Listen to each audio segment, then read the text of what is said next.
त्या ठिकाणी ग्रंथ करते म्हणले असणारा असा गोड म्हणले असणारा रस की माझ्या मुखात म्हणले असणारा भेटला असं ग्रंथ करते वर्णन करून त्या ठिकाणी बोलू लागले. जे गोड लागे माऊलीशी तोंडीचे काळीचे वेगेशी ओपी बाळकाच्या मुखाशी निजमानशी त्या ठिकाणी ग्रंथ करते नाथरा सांगू लागले की ज्या भक्ताला म्हणले असणारा गोड रस म्हणले असणारा गोड लागावा असा रस म्हणजे कधीचा की असणारा श्रोत्यांनी घ्यावा म्हणले आणि ते आनंद एक निष्ठेनं ऐकावा म्हणले. मन न इकडे तिकडे नेता ऐकून विश्वास ठेवा असं ग्रंथ करते नाथराय म्हणजे सगळ्यांनी सांगू. एका जनार्दना शरण श्रोती द्यावे अवधान हनुमान जाऊनी आपण औषधीशी गमन करेल. त्या ठिकाणी असणारा म्हणजे हनुमंतराय म्हणजे असणारा सगळ्याला म्हणजे असणारा हात जोडून म्हणजे असणारा भगवंत हा तुम्ही कार्य तुम्हाला शब्द देईल आणि असणारा म्हणजे औषधी आणायला जाईल पुढेच्या अध्याय ठिकाणी ऐकायला भेटेल असं नाथराय द्यायचं.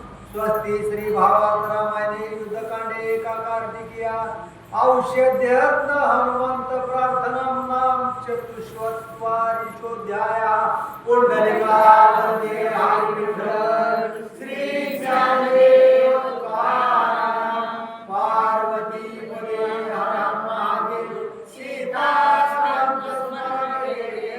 राम. काय काय शब्द माझ्याकडे राहिले असते मी तुझं बाजू समजून घ्या कारण मला वाचायला येते. चला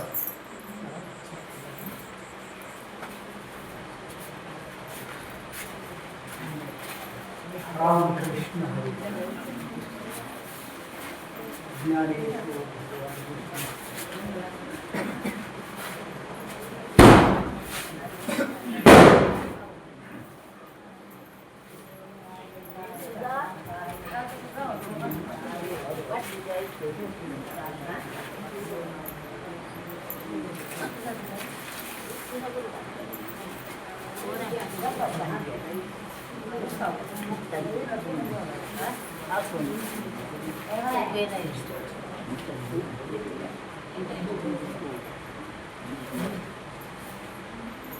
पुंडलिका हरि विठ्ठल श्री ज्ञानदेव तुकाराम पंढरीनाथ भगवान की जय.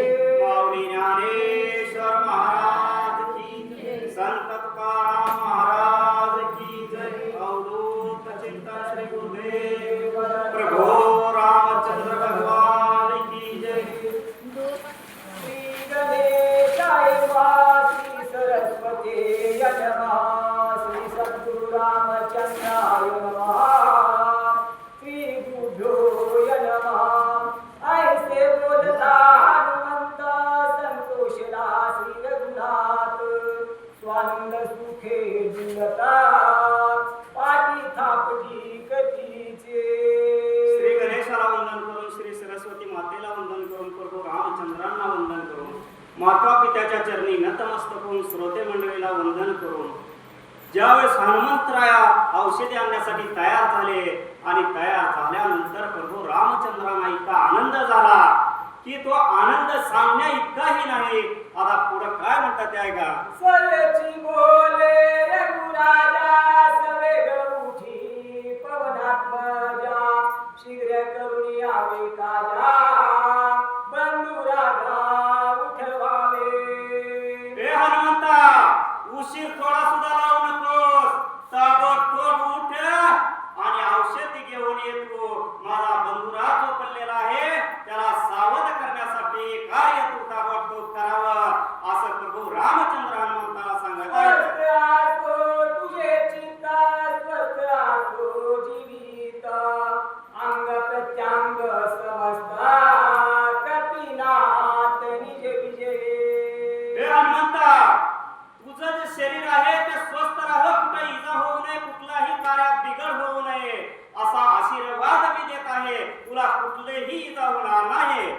स्वस्ती असो तुझा लागी कल्याण असो सर्वांगी सर्वदा विजयी जगी तनु सर्वांगी सुदृढ श्रीराम राम जय राम राम. तू हे कार्य करण्यासाठी कसा राहणार आहे? सुदृढ राहणार आहे आणि तुला कुठंही अडचण येणार नाही हा माझा तुला आशीर्वाद आहे. पण तू ताबडतोब उठ आणि औषधे आणण्यासाठी पाहण्यासाठी निघावं. हनुमंता होई चिरंजीवी देही जीवित्व ज्ञान अनुभवी ज्ञान विज्ञान पदवी तुझे निवावे जगासी जयातो एकची धर्म जगाला प्रेम पावे. हनुमंता, तू जो आहे तो चिरंजीवी आहे आणि तू जे कार्य करणार आहे याच्यापासून जे काही जगाला ज्ञान मिळणार आहे, अज्ञानालाही ज्ञान मिळणार आहे, याच्यासाठी तू हे कार्य जे आहे ते लवकर करावं. आता तुझा देवाशिवाद तुझे पराराध प्रताप कीर्ती अति प्रसिद्ध आहे सावध सांगेना हरे राम हरे कृष्ण. हे हनुमंता, अरे मी तुला आशीर्वाद काय द्यावा, कारण तुझं जे कौतुक आहे ते काय सांगावं, जेवढं सांगल तेवढं कमी आहे असं प्रभू रामचंद्र त्यांना बोलत आहेत. बालपणी आकेला भानू तो बद्रेंद्रे हानितला हनुमंते नामाधिदारे तै पासून तुझ झाले. अरे हनुमंतराया, तुझं वर्णन काय करावं, किती करावं. तू लहान होतास आणि लहान वयामध्ये तू काय केलेलं आहे, सूर्याला गिळायला गेलेला होतास अशी कीर्ती तुझी आहे.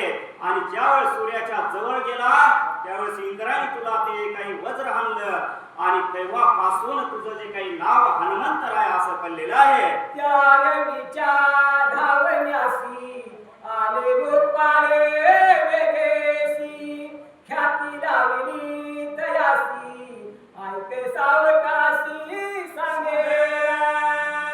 हनुमंतराया, ज्यावेळेस तू सूर्याला गिळायला गेलेला होतास आणि सूर्याला वाचवण्यासाठी सर्व देव देवता तिथं आलेले होत्या आणि सर्वांनी सहकार्य करून त्या सूर्याला तिथं थांबवलेलं आहे. कुंडित झाले इंद्र वेगळे शिवाचा शूले झाला चूर्ण वरुणाचे पाश समग्र जगतुरे पैधारे. हनुमंतराया, ज्यावेळेस काही इंद्राने वज्र मारलं त्या वज्राचं तुकडं तुकडं झालेलं आहे. एवढं तुझं शरीर जे आहे ते कठीण आहे. त्या वज्रानं पर्वताचं तुकडं होतं, परंतु तुझ्या शरीरावर वज्र पडल्यानंतर त्या वज्राचं तुकडं झालं. जे काही महादेव आहे त्या महादेवाचा सूर सुद्धा बेकामी होऊन पडलेला आहे. अशा प्रकारे तुला कुठलीही इजा कधी होऊ शकत नाही. उदनबारी वरुण पाश दुसरा आश्रमी आश्रम पाश तिसरा कर्माचा कर्म पाश तुझ विरेशा बाधीना.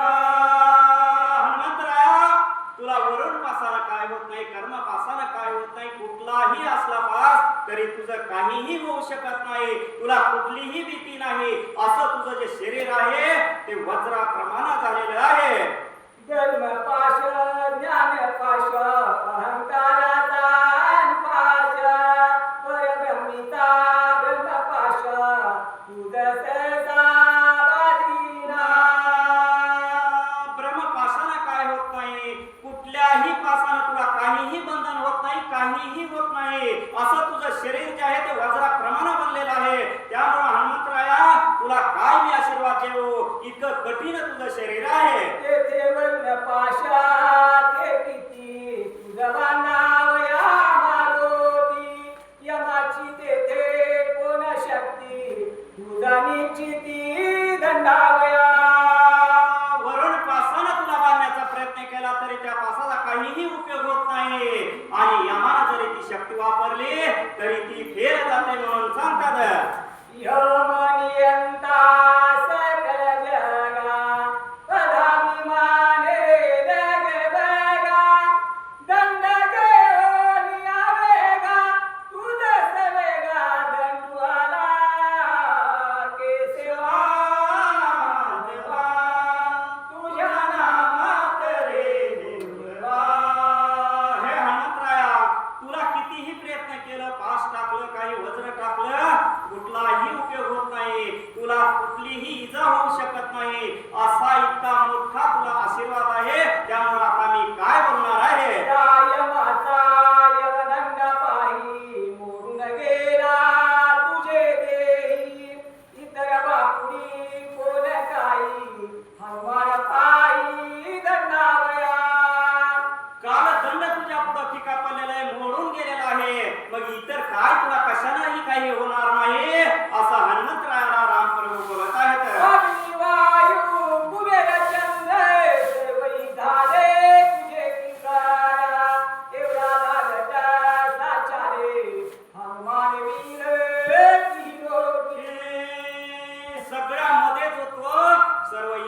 चंद्र आहे, सूर्य सगळ्यापेक्षा वरचढ तू झालेला आहे. म्हणून करता हे हनुमंता तू ताबडतोब निघावं, तुला कुठलीही इजा होऊ शकणार नाही. आपली आहो प्रताप शक्ती लावणी सकळांची वरगोती वज्र देही आयशी ख्याती ही जगती निर्विजे. तुझी ख्याती कशी आहे? वज्राचा देह आहे तुझा, त्याच्यामुळं सर्व जगामध्ये तुझी ख्याती झालेली आहे. त्यामुळे तुला काहीही अडचण येणार नाही. काय से माझे वरदान आतुर बळी वायू नंदना वेगे करुणी उद्धाम बंधुरत्न मज देवी. हे हनुमंतराया, ताबडतोब तू आता उड्डाण घे. जसं काही वारा वाहत आहे अशा प्रकारे तू उड्डाण घेऊन काय करावं? द्रोणागिरी पर्वतावरती जावं आणि ती वनस्पती आणून माझा जो बंधू लक्ष्मण आहे त्याला ताबडतोब उठवावं. ऐसे बोलेता श्री रामचंद्र शेखडे वाले राचे भार ऐकोनी पिंगारी लाख पिंद्र आती ध्यासुरे भासते श्रीराम जय राम राम असं प्रभू रामचंद्राने सांगितल्यानंतर हनुमंतरायाला काय झालेलं आहे? उल्हास आलेला आहे. आणि उल्हास आल्यानंतर त्याने आपले जे काही अंग आहे ते फुगवलेलं आहे आणि अंग फुगून आपल्या अंगावरची केस जसं काही सूळ आहे अशी दाट केस झालेली आहेत. पिंगारी आलो मावळी दिसे विक्राळे दातारी मस्तक गेला निघो मंडळी गोळांमुळी आवेश. असा हुरूप आलेला हनुमंतरायाला आता उड्डाण करायचंय. अंग फुगलेलं आहे आणि अंग फुगल्यानंतर आपलं जे काही शेपूट आहे ते शेपटाचा आकडा केलेला आहे आणि भूभुकार कसा केलेला आहे सांगा. कोणी दिसती नेत्र गोळा जैसे दगदगीत